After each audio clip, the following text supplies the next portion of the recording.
right, happy day. We got some sunshine. We got Terrence in the house. We got King Pluchacha in the house, Friendliest Turtle of the Year award, 3 years running, and we're doing Thumbing My Way on the ukulele. It was Dalton Tam's really fantastic idea at the last live stream, and I'd also like to thank heartily Ryan Linderman and Brian Madden for joining the Patreon supporter of the the Cause Club. Gentlemen, thank you, and of course if you'd like to have that kind of fun, the link is in the description. Here we go. Alright, well it happened. I had no recollection of how to play Thumbing My Way, so I taught myself Thumbing My Way via the video. It was a good time. I had a good time. The first chord, of course, on the guitar and the ukulele is D. Of course, everything's a different shape on the ukulele, but for us it's an A shape, guitar players. 2-2-2 on G, C, E. The ukulele strings being guys can eat anything. I am muting the A string, the last string. When I play my D, you can throw a finger on the 5th fret for a really high note there. It doesn't matter. You choose. I'm not going to. So, play your D. And then at that point, something changes on the guitar. We reach for the D string 4th fret and F sharp note. There's no good way to do that on the ukulele, just because of the way it's built. The best thing we can do is strum it such that that's the note. The 2nd fret of the E string is the F sharp we're looking for, so that you hear that one the most when the time comes. So like regular, and then, right? And then the line is 2, 4 on the C string, 2 on the C string.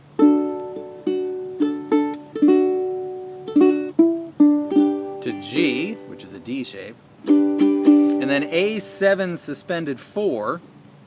A7 is this, just 1st fret of the C string. Sus4 from our A7 is the 2nd fret of the C string. So 2nd fret, 1st fret, and here we go.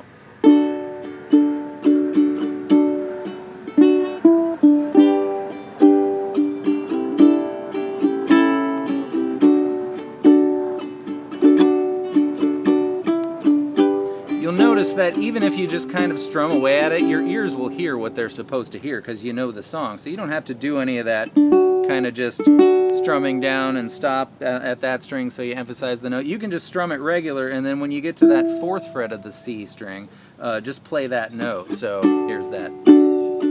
Strumming regular. And of course that G is supposed to be a G with a B in the bass, but again, there's no good way to do it. So we're just going to play regular G. But if you want to do the higher register, I came up with something you can do.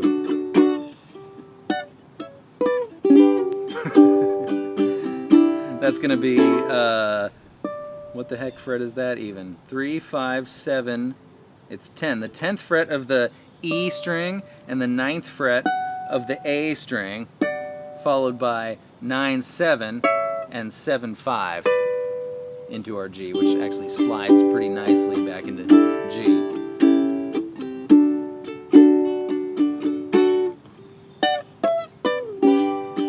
It's kind of fun.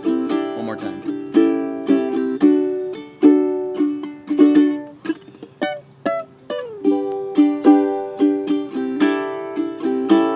That's it for the verse. I also got to mention that in the verse, usually the first time when he starts singing, he doesn't do the little walk, right? But then he does do it. He rejoins himself with the melody the 2nd time, and then not the 3rd time, and then yes, the 4th time. So you could just exclude that little walk totally if that's too much for you to navigate while you're singing. You just do D, I have not D since you G, and then your A7 thing. 2nd time, thumbing my way back to, you do it. So yeah, leave it out entirely or throw it in on the even number times, completely up to you. I Can't Be Free, part 2 of 3. It is as simple as just G. I can't be free with what's locked inside of C. C again. There was was an A minor now back to G. You can even do that part that gets taken care of on the bassy notes of the guitar, but that's just open 2 on the A string, followed by pluck the E string, 3rd fret, which is where your finger is. So G, I can't be free with what's locked inside of C. Hang on, C, A minor, G.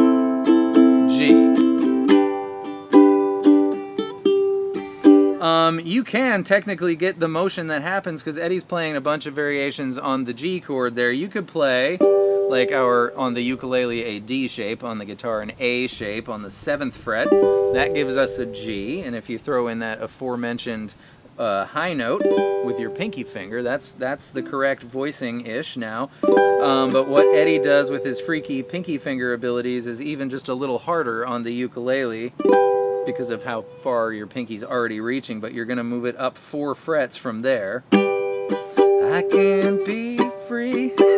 And then you're supposed to walk down 2 frets to get back to it. So I would not recommend this. To regular G, locked inside of me, C. And then it would be the same.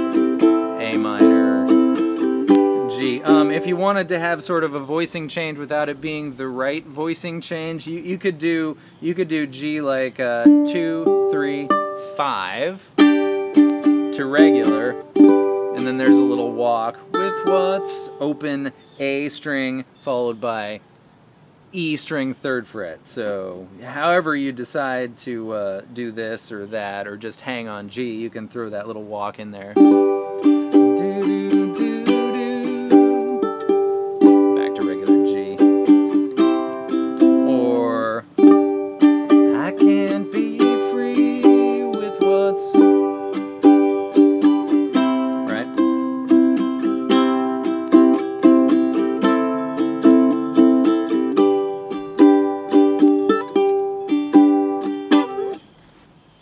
Part 3 of 3, I let go the rope. This is where things get awesome. It just so happens that the shape that Eddie played started on the 7th fret of the guitar, and since the ukulele is tuned the same as a guitar with the capo on the 5th fret, if we do that shape that he did on the 2nd fret, starting at the 2nd fret, then it works really, really, really well.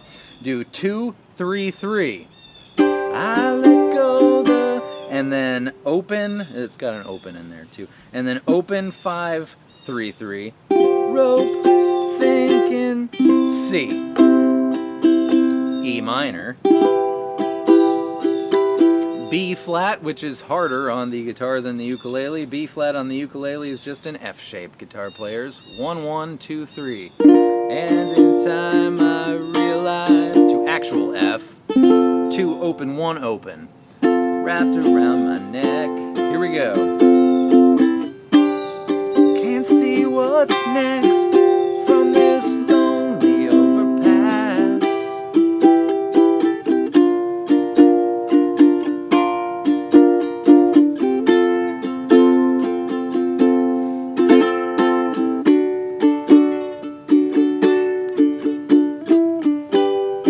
And that's it. Those are the pieces.